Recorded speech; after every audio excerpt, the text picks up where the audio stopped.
দেন চলে আসো, আমি সকালের খাওয়াটা রেডি করছি।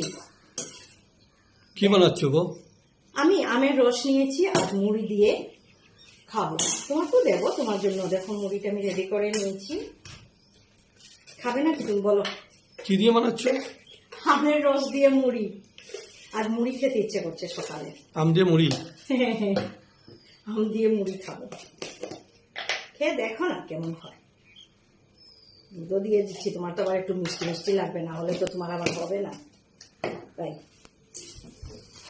আমি ছোটবেলা না অনেক খেতাম। তোমরা খেয়েছো গো? হ্যাঁ হ্যাঁ। খেয়েছো না? কার হাতে? ঠাকুমা বানিয়ে দিত না মা বানিয়ে দিত? মা বানিয়ে দিত। মা বানিয়ে দিত না? হ্যাঁ, এর জন্য। আমদুধের ভাত তো সব থেকে প্রিয় আমার। তুমি তো আমদুধ দিয়ে ভাত খেতে ভালোবাসো, হ্যাঁ। কিন্তু আমার আমদুধ থেকে না মুড়িটা দিয়ে খেতে বেশি ভালো লাগে। হাতাটা দিয়ে মাখছি কিন্তু সুন্দর হয়ে মাখা হচ্ছে না। এই যে রেডি হয়ে গেছে, খেয়ে নিতে পারো, কিন্তু চামচ দিয়ে দিই, লাগলে একটু নেবে। দেখি আমি কেমন হচ্ছে। বেশি খাবো না ভাই, অল্পই খাবো। খুব ভালো হয়েছে।